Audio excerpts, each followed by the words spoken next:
யோவான் 16ஆம் அதிகாரத்தில் 5ஆம் வசனம் முதல் வாசிக்கிறேன். இப்பொழுது நான் என்னை அனுப்பினவரிடத்திற்கு போகிறேன், எங்கே போகிறீர் என்று உங்களில் ஒருவனும் என்னை கேட்கவில்லை. ஆனாலும் நான் இவைகளை உங்களுக்கு சொன்னதினால் உங்கள் இருதயம் துக்கத்தால் நிறைந்திருக்கிறது. நான் உங்களுக்கு உண்மையை சொல்லுகிறேன், நான் போகிறது உங்களுக்கு பிரயோஜனமாக இருக்கும். நான் போகாதிருந்தால் தேற்றரவாளன் உங்களிடத்தில் வரார். நான் போவேனே ஆகில் அவரை உங்களிடத்திற்கு அனுப்புவேன். அவர் வந்து பாவத்தை குறித்தும் நீதியை குறித்தும் நியாய தீர்ப்பை குறித்தும் உலகத்தை கண்டித்து உணர்த்துவார். அவர்கள் என்னை விசுவாசியாதபடியினாலே பாவத்தை குறித்தும், நீங்கள் இனி என்னை காணாதபடிக்கு நான் என் பிதாவிடத்திற்கு போகிறபடியினாலே நீதியை குறித்தும், இந்த உலகத்தின் அதிபதி நியாயந்தீர்க்கப்பட்டதினாலே நியாய தீர்ப்பை குறித்தும் கண்டித்து உணர்த்துவார்.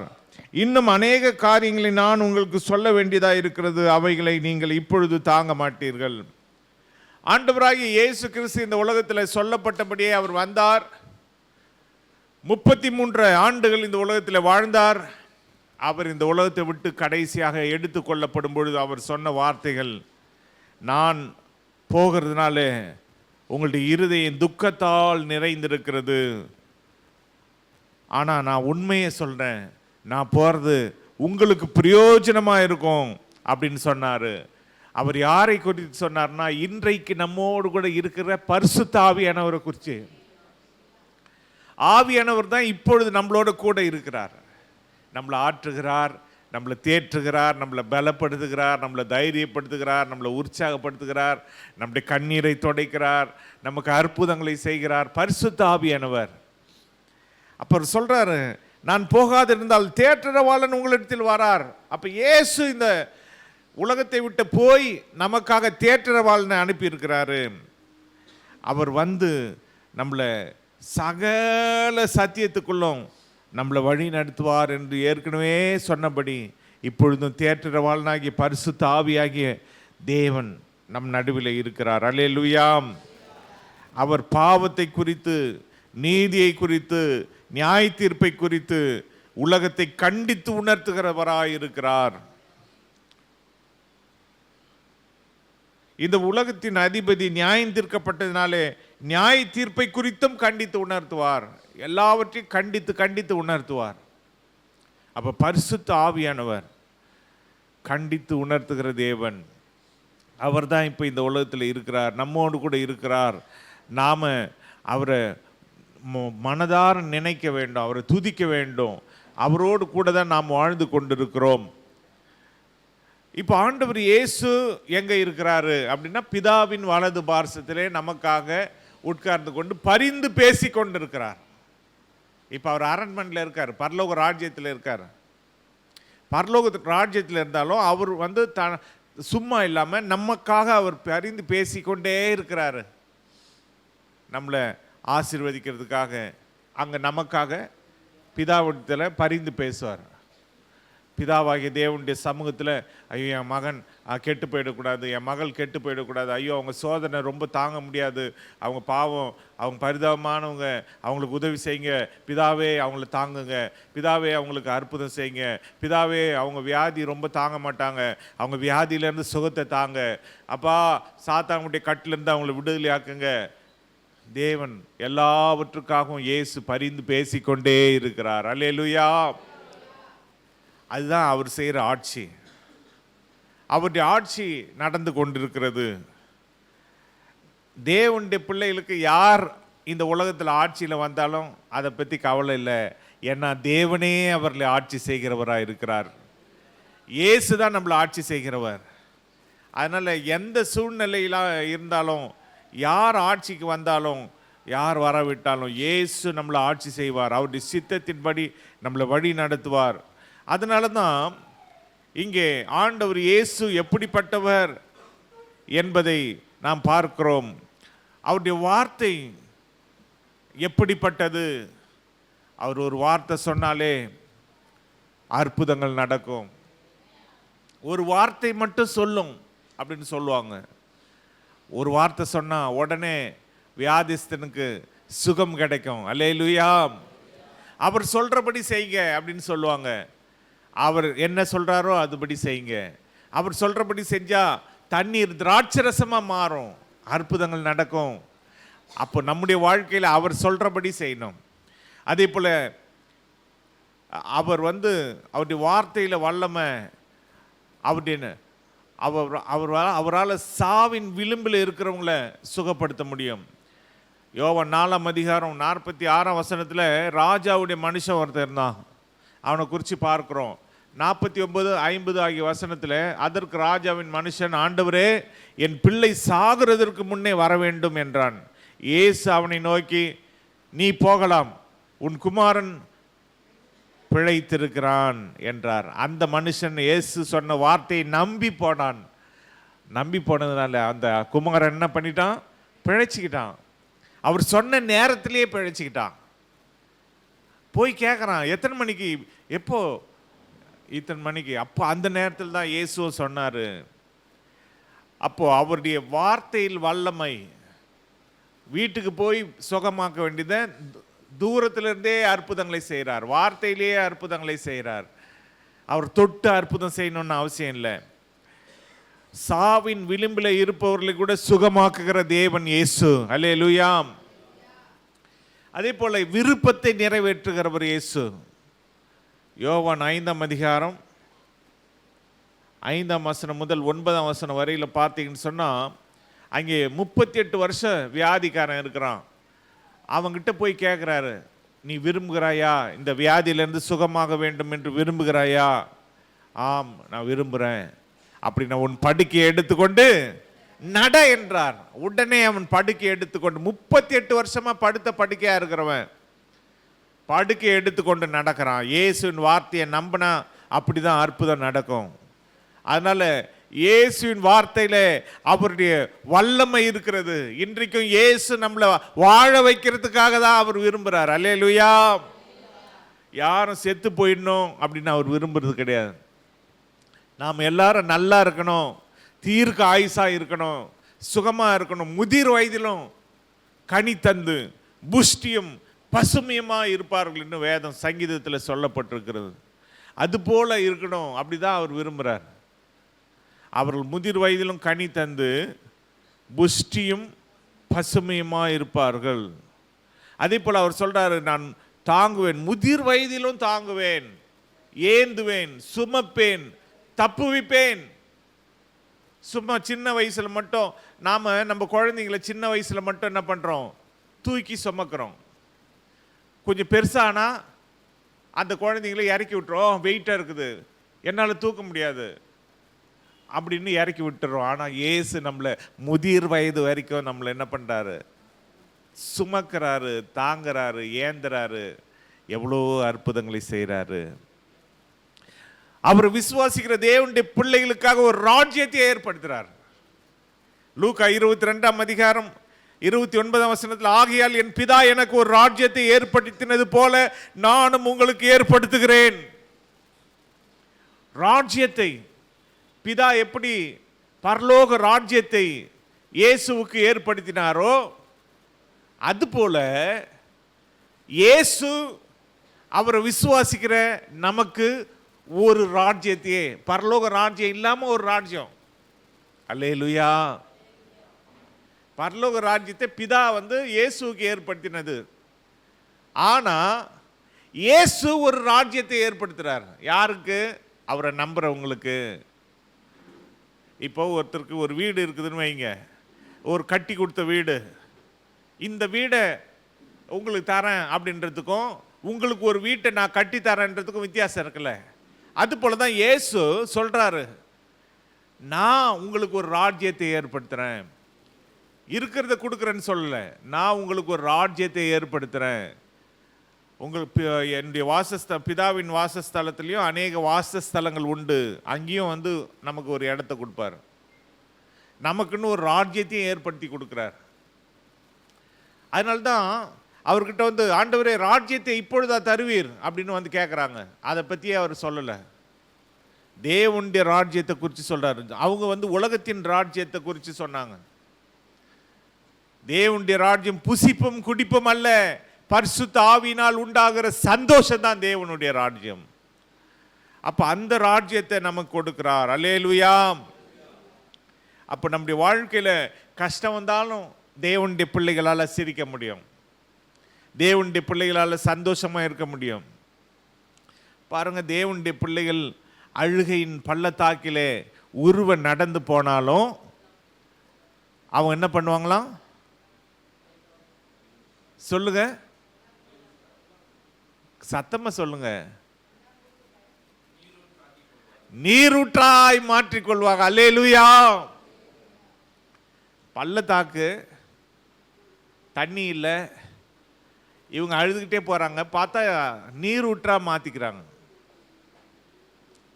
அப்போ தேவனுடைய பிள்ளைகள் அழுதாலும் அதுல ஒரு பிரயோஜனத்துக்கு தான் ஆண்டவர் நம்மளை அழ வைப்பாரு. நீங்க அழுதது வேஸ்டா போகாது, ஒரு நீரூற்றையே உங்களுக்கு தருவாரு. அதனால் தேவனுடைய பிள்ளைகள் உங்க வாழ்க்கையில அழுறீங்களா? அழுதா கூட அதுல ஒரு ஆசீர்வாதத்தை ஆண்டவர் வச்சிருக்கிறாரு. கவலையே படாதீங்க. நம்ம அழறது அதுல ஒரு ஆசீர்வாதம், அதுல ஒரு நன்மை இருக்கிறது. நீங்க கஷ்டப்படுறீங்களா? அந்த கஷ்டப்படுறதுலயும் ஒரு நன்மை வச்சிருக்கிறாரு, ஒரு ஆசீர்வாதத்தை வச்சிருக்கிறாரு. ஒருவன் ஆண்டவர் இயேசுடைய நாமத்தின் நிமித்தம் கஷ்டப்பட்டா நிச்சயமா ஆசீர்வாதம் உண்டு. சும்மா போய் யாரையாவது வலி சண்டைக்கு இழுத்துட்டு கஷ்டப்படுறது, அடி வாங்கிறது அது கிடையாது. ஆண்டவர் இயேசுடைய நாமத்தின் நிமித்தம் நம்ம ஒருத்தர் கஷ்டப்பட்டா அந்த கஷ்டத்தில் ஆண்டவர் நம்மளை சும்மா விட மாட்டாரு, நம்மளை நிச்சயமாக அவர் ஆசீர்வதிப்பாரு. 2 தீமோத்தேயு 4:8 தம்முடைய பிள்ளைகளுக்கெல்லாம் கிரீடத்தை கொடுக்கிறார். அதாவது அப்போஸ்தலனாகிய பவுல் சொல்லும்போது சொல்றாரு, தோ எனக்காக ஒரு கிரீடம், ஜீவ கிரீடம் வைக்கப்பட்டிருக்கிறது, அந்த கிரீடத்தை நான் பெற, அதாவது நல்ல போராட்டத்தை போராடினேன், ஓட்டத்தை முடித்தேன், இதோ எனக்காக விசுவாசத்தை காத்து கொண்டேன், எனக்காக வைக்கப்பட்டிருக்கிற இந்த ஜீவ கிரீடத்தை நான் பெற்றுக்கொள்கிறேன். அப்போ ராஜ்யத்தையும் கொடுத்து கிரீடத்தையும் கொடுக்கிறார். அல்லேலூயா. இந்த உலகத்துக்கு தேவையானதையும் கொடுக்கிறாரு. இந்த உலகத்தில் வியாதியா சுகத்தை கொடுக்கிறாரு, துக்கமா உங்க துக்கத்தை என்ன பண்றாரு? சந்தோஷமா மாத்துறாரு. அதே நேரத்தில் நம்முடைய விருப்பத்தை நிறைவேற்றுகிறாரு, ராஜ்யத்தை நமக்கு ஏற்படுத்துறாரு, கிரீடத்தை கொடுக்கிறாரு, எல்லாத்தையும் தேவன் நமக்காக கொடுக்கிறாரு. அதனால்தான் இந்த உலகத்தில் வாழ்ந்து கொண்டிருக்கிற தேவனுடைய பிள்ளைகள் எதை குறிச்சும் கவலைப்படக்கூடாது. எபேசியர் 4 அதில் பார்த்தீங்கன்னு சொன்னால் 12 நான் உங்களுக்காக வாசிக்கிறேன். பரிசுத்தவான்கள் சீர் பொருந்தும் பொருட்டு சுவிசேஷ ஊழியத்தின் வேலைக்காகவும் கிறிஸ்துவின் சரீரமாகிய சபையானது பக்தி விருத்தி அடைவதற்காகவும் அவர் சிலரை அப்போஸ்தலராகவும் சிலரை தீர்க்கதரிசிகளாகவும் சிலரை சுவிசேஷகராகவும் சிலரை மெய்ப்பராகவும் போதகராகவும் ஏற்படுத்தினார். அல்லேலூயா.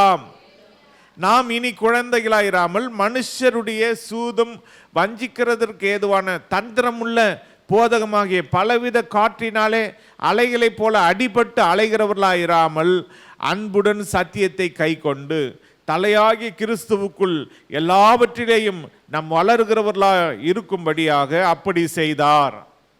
நம்ம எல்லாவற்றிலும் வளர வேண்டும். தேவனுடைய பிள்ளைகள் இந்த உலகத்தில் வளர்ச்சி பெறணும். உலக மனுஷனுங்க வளர்றான், உலக மனுஷன் வளர்ந்து கொண்டே போவானா, ஆனால் கடைசியில் அவன் வளர்ச்சிக்கு ஒரு முற்றுப்புள்ளி வந்துடும். யோபு 5:12 தந்திரக்காரின் கைகள் காரியத்தை முடிய நடத்தக்கூடாதபடிக்கு அவர்களுடைய உபாயங்களை அவர் அபத்தமாக்குகிறார். இந்த உலகத்தில் தந்திரத்தை வச்சு மந்திரத்தை வச்சு எல்லாம் பிழைக்கலான்னு நினைக்கிறானுங்க. மந்திரம் பண்ணியாவது எவனையாவது எவன் வாழ்க்கையாவது எவன் குடியையாவது கெடுத்தாவது தான் வாழணும்னு நினைப்பான்.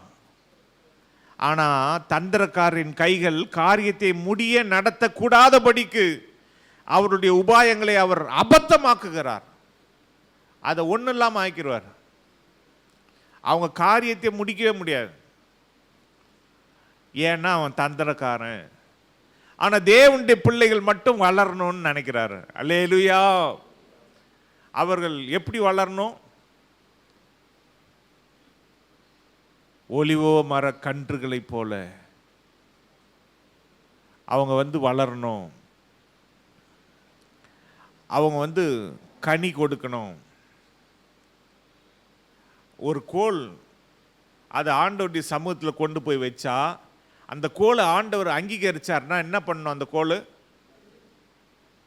அது பூ பூத்து காய் காய்த்து அப்படியே அதில் வாதுமை பழங்கள்.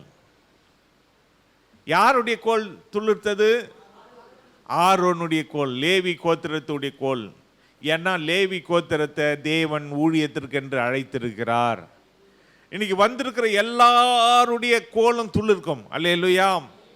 ஏன்னா அன்னைக்கு ஒருத்தர் தான், ஒரு கோத்திரத்தை தான் ஆண்டவர் தெரிஞ்சிட்டார். ஆனால் இப்போ நம்மளை எல்லாரையுமே அதாவது 1:6 வெளிப்படுத்தல் 1:6 படி நம்ம எல்லாரும் ராஜாக்கள், ஆசாரியர்கள். அதனால் நம்ம கோல் துளிர்க்கும். அதே போல் நமக்கு கிரீடம் பூக்கும். அல்லேலூயா. தலையில் கிரீடம், கையில் கோல், செங்கோல். அப்போ ஆசாரிய ஊழியம், கர்த்தரின் மேய்ப்பராயிருக்கிறார், நான் தாழ்ச்சியேன். அப்புறம் அவர் கோலும் அவர் தடியும் என்னை தேற்றும். அப்போ அவர் கோல் வச்சிருக்கிறார், அவர் தடி வச்சிருக்கிறார். ஏன்னா அவர் மேய்ப்பார், நம்மளை மேய்க்கிறாரு. அது போல் நம்ம கையிலையும் ஒரு கோல், மோசேவுடைய கையில் ஒரு கோலை கொடுத்தாரு. அந்த கோலை கீழே போட்டால் பாம்பாச்சு, அந்த கோலை திரும்ப கையில் பிடிச்சா அது கோலாச்சு, அந்த வாழை பிடிச்சா கோலாச்சு. திரும்ப அந்த கோலை எடுத்து அந்த நதி மேலே அடித்தா நதியில் என்னாச்சு? ரத்தமாக மாறுச்சு. அதே கோலை எடுத்து செங்கடலில் நீட்டினா செங்கடல் 2ஆ பிரிஞ்சிச்சு. அல்லேலூயா. ஒரு கோலை கொடுத்தாருன்னா அந்த கோலை வச்சு என்ன வேணாலும் சாதிக்கலாம். அற்புத கோல், மேஜிக் கோல் மாதிரி. ஒன்றும் இல்லை, உங்கள் கையில் ஆண்டவர் ஒரு அற்புதமான ஒரு தட்டு கொடுத்துட்றாருன்னு வைங்க. இந்த தட்டில் நீங்கள் என்ன சாப்பாடு கேட்டாலும் கிடைக்கும். எப்படி இருக்கும் உங்களுக்கு? அந்த தட்டை எடுத்துன்னு எங்கே வேணாலும் போயிடுவீங்கள. இப்போ பர்கர் வேணும், சின்ன பசங்க பர்கர் அதை சொல்லுவாங்க, உடனே பர்கர். இப்போ சிக்கன் வேணும், இப்போ மட்டன் வேணும், ஒன்றா சொல்லுவாங்க. அது ஒன்றா வந்துக்கினே இருக்கும். அதுபோல் தேவன் ஒரு கோலை கொடுத்துட்டார். உமது கோலும் உமது தடியும் என்னை தேற்றும். இதுதான் கோல், வசனம் தான் கோல். இதை கையில் கொடுத்துட்டாருன்னா நம்ம என்ன வேணாலும் வாங்கிக்கலாம். அல்லேலூயா. இந்த வசனத்தை வச்சு ஆண்டவரே நீர் சொன்னீரே, உடனே அற்புதம். ஆண்டவரே நாங்கள் வளரணும்னு சொன்னீரே, நாங்கள் வளரணும்பா. நீங்கள் ஹைட் ஆகணுமா? ஹைட் ஆகுங்க. ஏன்னா வளரணும்னு ஆண்டவர் சொல்லியிருக்காரு. அந்த வசனத்தை வச்சு ஜெபம் பண்ணுங்க, ஹைட் ஆகிடுவீங்க. அல்லேலூயா. இல்லை சரீர பிரகாரமாக நான் ஹைட்டாக தான் இருக்கிறேன், ஆனால் கொஞ்சம் வெயிட் ஆகணும் அப்படின்னு நீங்கள் நினைக்கிறீங்களா?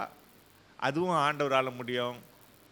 இல்லை பணம் இல்லை, எனக்கு செலவுக்கு பணம் இல்லை, எனக்கு வீட்டுக்கு காசு இல்லை, அப்படி இப்படின்னா அதில் கூட ஆண்டவர் உங்களை வளரும்படிக்கு செய்வார். அல்லேலூயா. எல்லாத்துலேயும் ஆண்டவர் இன்னைக்கு உங்களுக்கு ஒரு வளர்ச்சியை கொடுப்பார். அதுக்காக தான் அப்போஸ்தலர், தீர்க்கதரிசிகள், அதுக்கப்புறம் யார்? சுவிசேஷகர், மெய்ப்பர், போதகர், இவங்களெல்லாம் கொடுத்துருக்காரு. இவங்களெல்லாம் யூஸ் பண்ணிக்கணும். நீங்கள் தனிமையாக இல்லை. இன்னைக்கு ஆண்டவர் இயேசு பரலோகத்துக்கு போயிருந்தாலும் பரிசுத்த ஆவியானவரை இன்னைக்கு அமுச்சு வச்சிருக்கார். அவர் நம்மளை தேற்றுகிறவராக இருக்கிறார். அதுவும் இல்லாமல் கூட அப்போஸ்தலர், தீர்க்கதரிசிகள், அதுக்கு சுவிசேஷகர், மெய்ப்பர்கள், போதகர்கள், இவங்களெல்லாம் கொடுத்து வச்சிருக்கார். எதுக்குன்னா உங்களுக்கு ஏதாவது சந்தேகம் இல்லை, உங்களுக்கு ஏதாவது ஜெபம் பண்ணிக்கணும், உங்கள் ஒரு ஆலோசனை கேட்கணும் அப்படின்னா இவங்களை யூஸ் பண்ணிக்கணும். அதனால் நீங்கள் தனியாக, யாருமே தனியாக இல்லை. அல்லேலூயா. நீங்கள் தனியாகவே இல்லை. ஒரு டாக்டர்கிட்ட போனால் உங்களுக்கு எவ்வளோ சந்தோஷமாக இருக்கும். அப்பா டாக்டர்கிட்ட போயிட்டோம், நம்ம வியாதி என்ன பண்ணுற போகிறாரு, இதோடு இந்த வியாதி சரியாயிடும் அப்படின்னு நினச்சி போயிடுவோம். அவர் மாத்திரை கொடுப்பார், இதை 2 மாதத்துக்கு போட்டுனுவாங்க, அதுக்கப்புறம் டெஸ்ட் பண்ணணும்.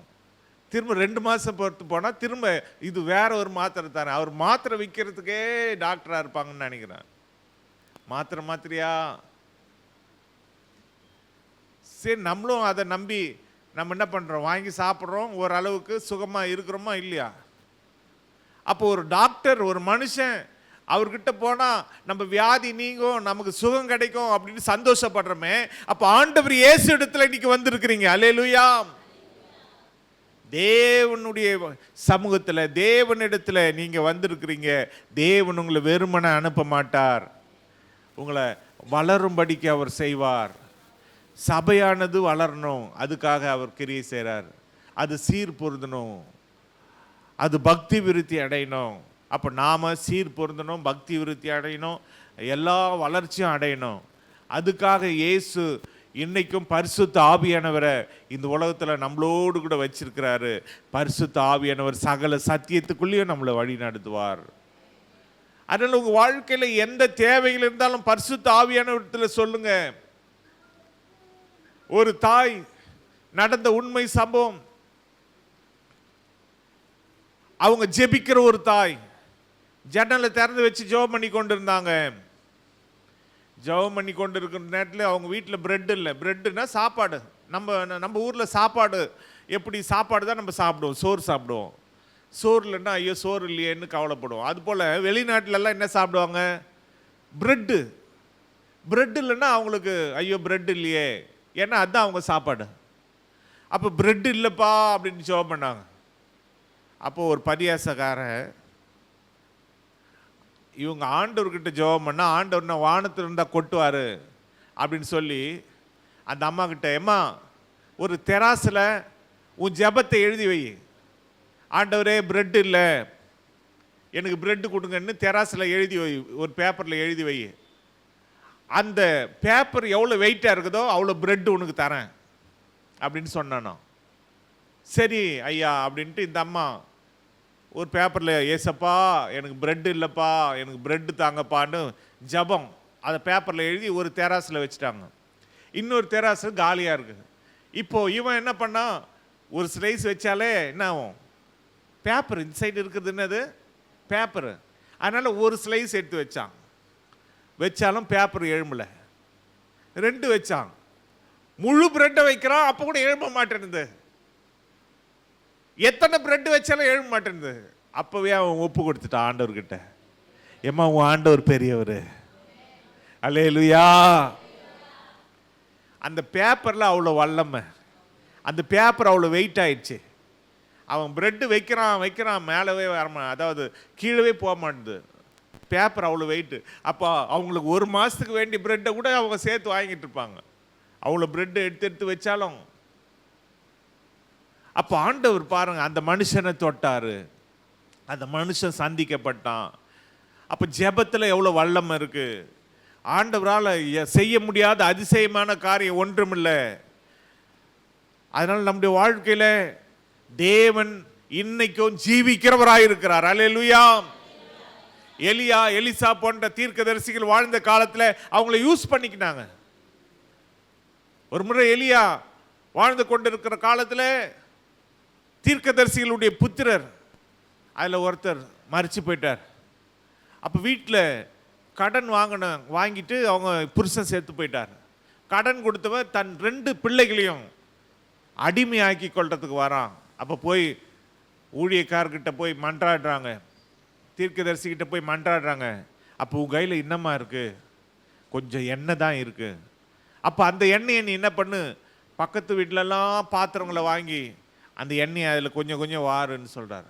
அதே போல் அக்கம் பக்கத்துலலாம் போய் பாத்திரத்தை வாங்கி கதவை மூடி அந்த பாத்திரத்தில் கொஞ்சம் கொஞ்சம் ஊற்றுறாங்க. பார்த்தா எல்லா பாத்திரமும் ஃபுல்லாகிடுது. அல்லேலூயா. காலி பாத்திரத்தில் கொஞ்சம் ஒரு சொட்டு கொஞ்சம் கொஞ்சம் ஊற்றின உடனே ஃபுல்லாகிடுச்சு.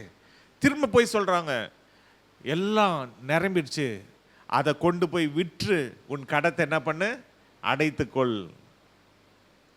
அப்போ ஒரு வழி, பிழைக்கிறதுக்கு ஒரு வழியை உண்டாக்குற ஒரு தேவனாய் இருக்கிறார். அல்லேலூயா. அந்த ஆலோசனை தீர்க்கதரிசி மூலமாக கொடுத்தார். ஒரு அற்புதத்தை ஆண்டவர் செஞ்சிட்டார். அற்புதத்தை செய்வார், அதை யூஸ் பண்ணிக்கணும். உங்களை கடன் அடைக்கிற வரைக்கும் அற்புதம் செஞ்சிருவார். அதை காசா மாற்றி கடன் அடைக்க வேண்டியது உங்கள் வேலை. அல்லேலூயா. இப்போ உங்கள் கையில் ஒரு 10,000 நகையை கொடுத்துறாருன்னு வைங்க. உங்களுக்கு ஒரு 2 லட்சம் ரூபாய் கடன் இருக்கு. நீங்க அந்த கடத்தை அடைக்கிறதுக்கு அந்த நகையை வித்து நீங்க என்ன செய்யலாம்? கடத்தை அடைக்கலாம். அதை நகையும் ஆண்டவர் கொடுத்த உடனே கடத்தையும் அடைக்காம கடன் இருக்கு சும்மா சொல்லிட்டு இருக்கக்கூடாது. கொடுத்துட்டாரு கையில், ஏதோ ஒரு பொருளை கொடுத்துருக்காரு, அதை விற்று கடத்தை அடைச்சிட்டு கடன் இல்லாமல் இருங்க, சந்தோஷமாக இருங்க. அப்படி தான் ஆண்டவர் அற்புதங்களை செய்வார். அப்போ நம்முடைய வாழ்க்கையில் இன்னைக்கு அதிசயங்களை செய்கிற தேவன், அல்லேலூயா, அற்புதங்களை செய்கிற பரிசுத்த ஆவியானவர் இன்றைக்கும் அவர் ஜீவிக்கிறார். இன்றைக்கும் நம்மோடு கூட அவர் இருக்கிறாரு. அதனால் நீங்க கவலையே படாதீங்க. நீங்க எதை பத்தியும் கவலைப்படாதீங்க. எந்த பிரச்சனை வந்தாலும் பார்த்துக்கலாம். அல்லேலூயா, இயேசு இருக்கிறாரு, அவர் கைவிட மாட்டாரு. பரிசுத்த ஆவியானவர் இருக்கிறாரு, அவர் நம்மளை தேற்றுகிறவராக இருக்கிறாரு. நம்மளை ஒரு பொழுது வெட்கப்பட்டு போகவே விட மாட்டாரு. நாம் வளரணும்னு அவர் ஆசைப்படுறாரு. நாம் ஆசீர்வாதமாக இருக்கணும், அப்படிதான் அவர் ஆசைப்படுறாரு. 1 சாமுவேல் 9ஆம் அதிகாரத்தில் 6ஆம் வசனத்தில் அந்த சவுல் என்ற அந்த மனுஷன் ராஜாவா ஆவறதுக்கு முன்னால் அவன் கழுதையை தேடிட்டு போகிறான். அப்போ அவன் வேலைக்காரன், இவங்க 5 நாட்டுக்கிட்ட கழுதையை தேடி தேடி போனாங்க. வேலைக்காரர் சொல்கிறான், இங்கே ஒரு மனுஷன் இருக்கிறார், தேவ மனுஷன், அவர்கிட்ட போனால் நாம் நடக்க வேண்டிய வழியை நமக்கு சொல்லுவார். அவர் பெரியவர், அவர் சொல்கிறதெல்லாம் தப்பாமல் நடக்கும், நம்முடைய வழியை நமக்கு தெரிவிப்பார் அப்படின்ட்டு போகிறாங்க. போன உடனே அங்கே என்ன ஆச்சு? இவனுக்கு ராஜ பதவி காத்து இருந்துச்சு. அல்லேலூயா, கழுதியை தேடிட்டு போனவனுக்கு ராஜ பதவி. அப்போ ஆண்டவர் அவரை தேடி வந்திருக்கிற உங்களுக்கு, நீங்க ஒரு கழுதியை தேடி வரல, இயேசுவை தேடி வந்திருக்கிறீங்க. இயேசுவை காண வேண்டும் அப்படின்னு கிரேக்கருங்க வந்தாங்க. அப்போ ஆண்டவர் இயேசு சொன்னாரு, இதோ சாத்தான் வானத்திலிருந்து மின்னலை போல கீழே விழ கண்டேன். எந்த பிரச்சனைகளை கொண்டு வருகிற சாத்தான் உங்க வாழ்க்கையில மின்னலை போல கீழே விழுந்துருவாங்க. விசுவாசிக்கிறீங்களா? அப்போ தேவன் உங்களுக்கு அற்புதத்தை செய்வார். ஏன்னா நீங்க இயேசுவை காண வந்திருக்கிறீங்க. நம்ம கண்களை மூடி நம்ம ஜெபம் பண்ணலாமா? நன்றி இயேசப்பா, அவரை நோக்கி பாருங்க, பிழைத்து கொள்ளுவீங்க. அவர் தான் வழி, வேற வழியே கிடையாது. இயேசுவை நோக்கி பார்த்தா பிழைத்து கொள்ளுவோம். அவரே நம்முடைய ஆறுதல், அவரே நம்முடைய நம்பிக்கை. எல்லா சூழ்நிலையிலும் உங்க வியாதி அவரால் சுகப்படுத்த முடியும், பயப்படாதீங்க. பிரச்சனையா அவரால் சரி பண்ண முடியும், பயப்படாதீங்க. ஞானம் இல்லையா, ஞானத்தை அவரால் தர முடியும், கவலைப்படாதீங்க. உங்க தேவையை சந்திக்க முடியும், சந்தோஷமா அவரை துதிங்க. வாய்களை திறந்து அவரை துதிங்க, இயேசுவை துதிங்க, ஸ்தோத்திரிங்க. ஹல்லேலூயா, ஹல்லேலூயா. நம்ம ஏதோ நம்முடைய சரீரத்தின் தேவைகளுக்காக மட்டுமல்ல, அவரை ஆராதிக்க வந்திருக்கிறோம், அவரை துதிக்க வந்திருக்கிறோம், அவரை தொழுது கொள்ள வந்திருக்கிறோம். நாம இன்னைக்கு வந்திருக்கிறோமே, அதுவே ஒரு பெரிய சாட்சி. ஏன்னா நமக்கு ஜீவனை கொடுத்திருக்கிறாரு, அதனால வந்திருக்கிறோம். நமக்கு சுகத்தை கொடுத்திருக்கிறாரு, அதனால வந்திருக்கிறோம். இல்லைன்னா நாம மரிச்சு போயிருப்போம். ஹல்லேலூயா, ஹல்லேலூயா, ஹல்லேலூயா. உயிரோடு இருப்பவரே, உம்மை ஆராதனை செய்கிறோம். ஜீவனின் அதிபதியே, உம்மை ஆராதனை செய்கிறோம். உயிரோடு எழுந்தவரே, உம்மை ஆராதனை செய்கிறோம். ஜீவனின் அதிபதியே, உம்மை ஆராதனை செய்கிறோம். அல்லேலூயா, ஓசன்னா, அல்லேலூயா, ஓசன்னா, அல்லேலூயா, ஓசன்னா, அல்லேலூயா, ஓசன்னா.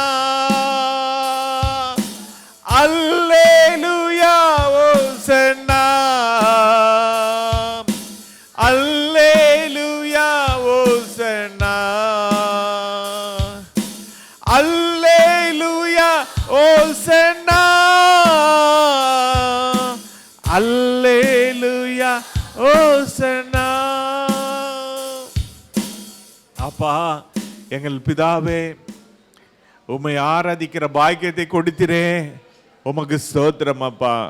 இந்த நாளில் உம்மை நம்பி அப்பா உம்முடைய சமூகத்துக்கு வந்திருக்கிற உம்முடைய பிள்ளைகள் ஒவ்வொருவரும் நீர் கண்ணோக்கி பாரும் ஆண்டவரே. அவர்களுடைய வாழ்க்கையை நீர் மாற்றும், அவங்களுடைய வாழ்க்கையை நீர் ஆசீர்வதிங்க, அவங்களுடைய தேவைகளை நீர் சந்திங்கப்பா. அற்புதங்களை செய்யுங்க ஆண்டவரே. பரிசுத்த ஆவியானவர், இன்றைக்கும் நீர் எங்கள் நடுவில் ஜீவிக்கிறீர். நீர் தான் எங்கள் பலன், நீர் தான் எங்கள் நம்பிக்கை, நீர் தான் எங்கள் தேவன். நீரே எங்களை பரலோகத்துக்கு கொண்டு செல்ற வரைக்கும் கைவிடாமல் எங்களை பாதுகாத்து வழி நடத்தும்படியாக ஜெபிக்கிறோம். உங்களுடைய பிள்ளைகள் ஒவ்வொருடைய தேவைகளை நீர் சந்திங்க ஆண்டவரே, மக ஸ்தோத்திரம். ஒவ்வொருடைய பிரச்சனைகளை நீர் மாற்றும் ஆண்டவரே.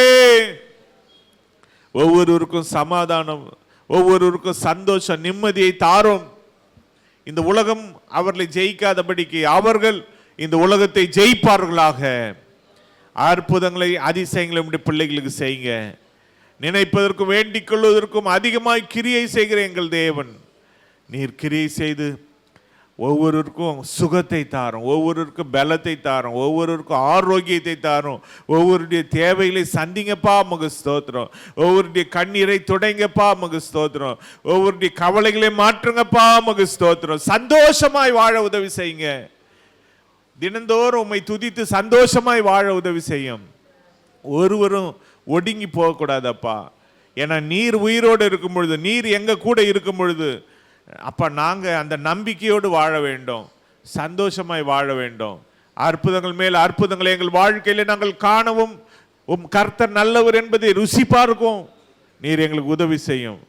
உமக்கே சகல துதி கன மகிமையை நாங்கள் ஏறெடுக்கிறோம். எங்கள் மீட்பரும் எங்கள் ரட்சகருமாக இயேசுவின் நாமத்தில் ஜெபிக்கிறோம் எங்கள் பரிசுத்த பிதாவே, ஆமேன். என் ஆத்துமாவே கர்த்தரை ஸ்தோத்திரி, என் முழுமே பரிசுநாமத்தை ஸ்தோத்திரி. என் ஆத்துமாவே கர்த்தரை ஸ்தோத்திரி, கர்த்தர் செய்த சகல உபகாரங்களை மறவாதே. ஆமேன்.